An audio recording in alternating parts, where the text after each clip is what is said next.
cambiar totalmente de tema porque ya terminaron las celebraciones de fiestas patrias y con ello se vuelve a la rutina, incluyendo retomar una sana alimentación. Con ello también surgen las interrogantes para volver a una vida saludable. ¿Cómo lograrlo? Para hablar de este tema vamos a tomar contacto de inmediato con Bernardita Viñola, nutricionista de la Clínica Universidad de los Andes. Muy buenas tardes, Bernardita, bienvenida al canal 24 Horas. ¿Cómo estás?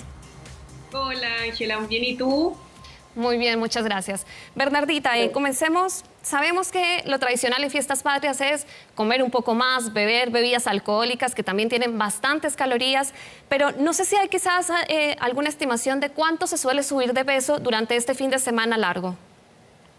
O sea, va a depender de cada persona y obviamente de la cantidad de calorías extras que consumieron al día. Para subir 1 kilo de grasa necesitamos 7.000 calorías extra en un periodo determinado.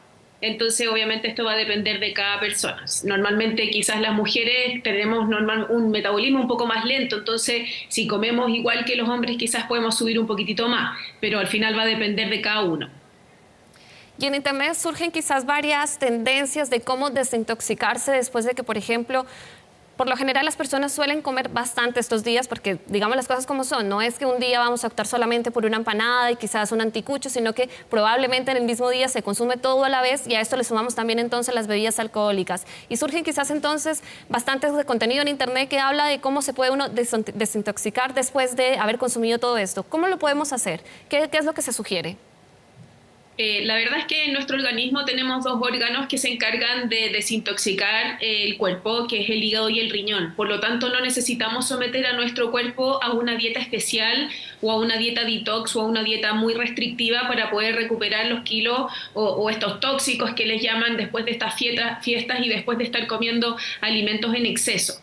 Entonces, la idea un poco es volver a la rutina de una alimentación de 4 comidas al día, de no pasar más de 4 horas sin comer para no llegar con tanto apetito a la comida siguiente, de hidratarnos con agua, de practicar algún tipo de ejercicio sin necesariamente estar pagando un gimnasio, sino que también haciendo ejercicios en la casa o bailar o salir a caminar, cosas que también nos puedan estar manteniendo en movimiento constantemente.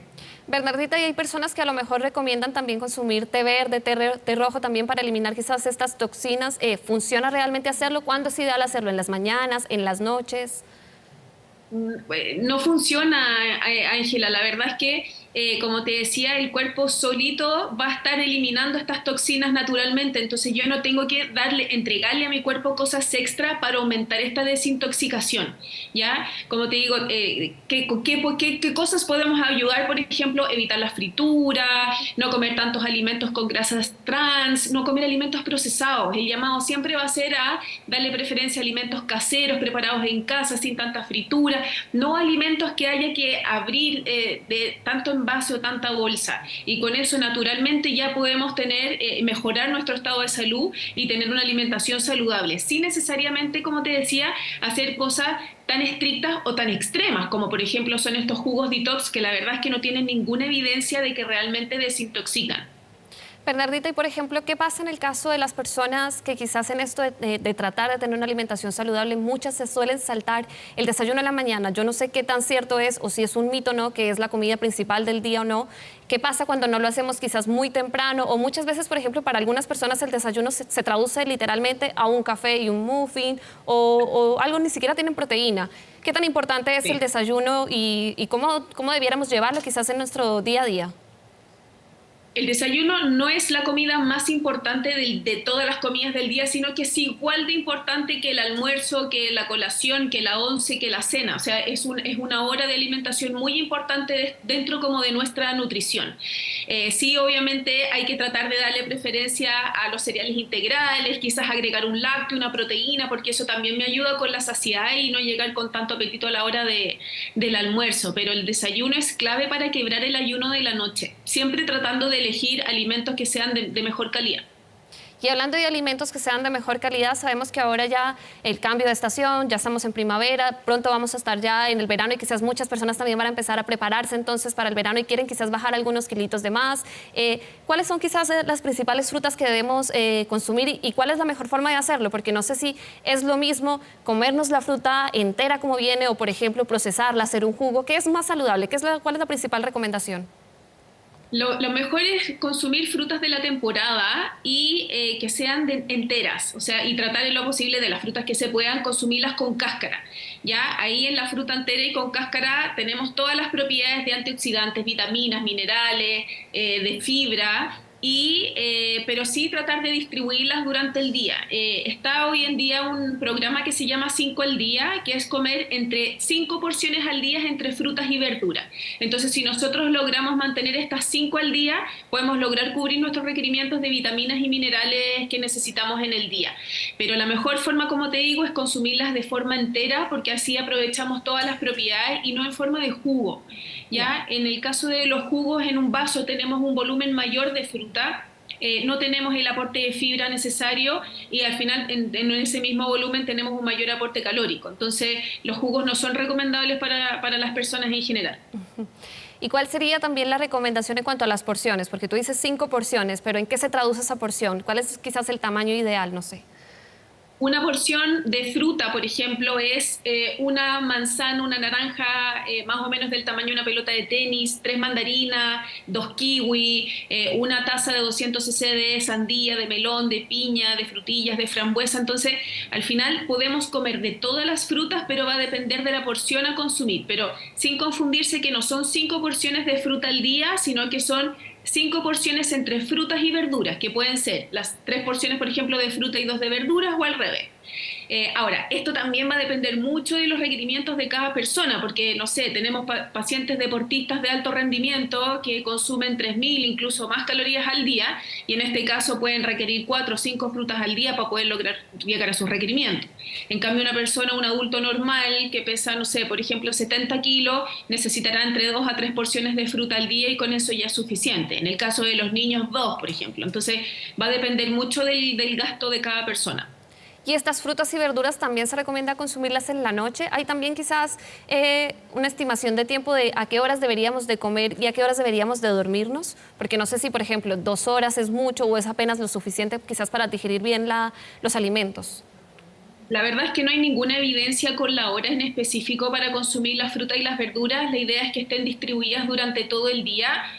No necesariamente incluir frutas en las 4 comidas al día, pero quizás incluir una fruta, por ejemplo, al desayuno y en la once, y una ensalada al almuerzo y en la cena, pero que estén distribuidas. Lo que, por ejemplo, no se recomienda es que en reemplazo de la cena consumir, no sé, una ensalada de fruta, porque son distintos los nutrientes que aportan entre un plato de comida con, no sé, una carne con arroz a que solo frutas. Entonces, también dentro de estas horas de comida yo necesito otro tipo de nutrientes y no solamente los carbohidratos y las vitaminas que aportan las frutas, sino que también proteínas, como la carne, el pollo, el huevo, el pescado, y los carbohidratos que son más complejos como la pasta, los arroz, la papa, etc.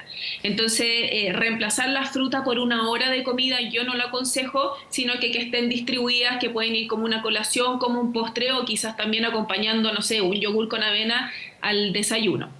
Bernardita, y quizás para finalizar, las principales recomendaciones para esas personas que quizás están buscando bajar de peso, ¿cuáles serían? ¿Serían, por ejemplo, comer pequeñas cantidades en distintos horarios, comer algunos snacks saludables? ¿Qué se conoce como snack saludable? ¿Los frutos secos?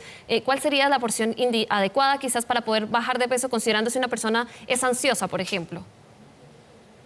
Mi recomendación, la verdad, es que se guíen por algún profesional nutricionista, porque todos tenemos requerimientos distintos y todos tenemos, a veces hay pacientes con distintas patologías, entonces una dieta de alguna persona no le sirve a otra persona.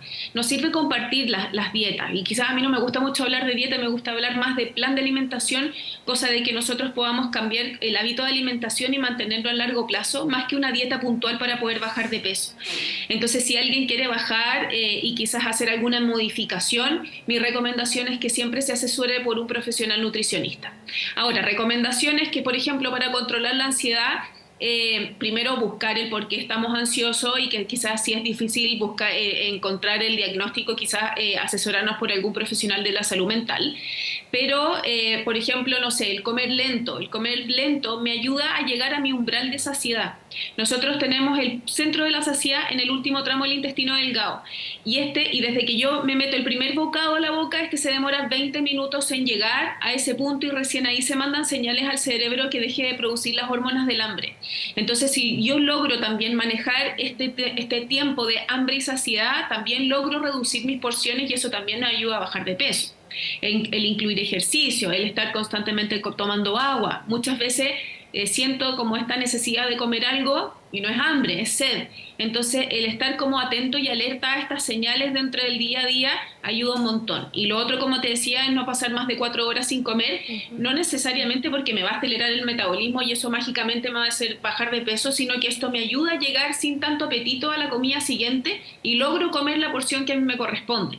Entonces, finalmente, lo ideal es comer un poco más por estructura, más que por hambre o por ansiedad.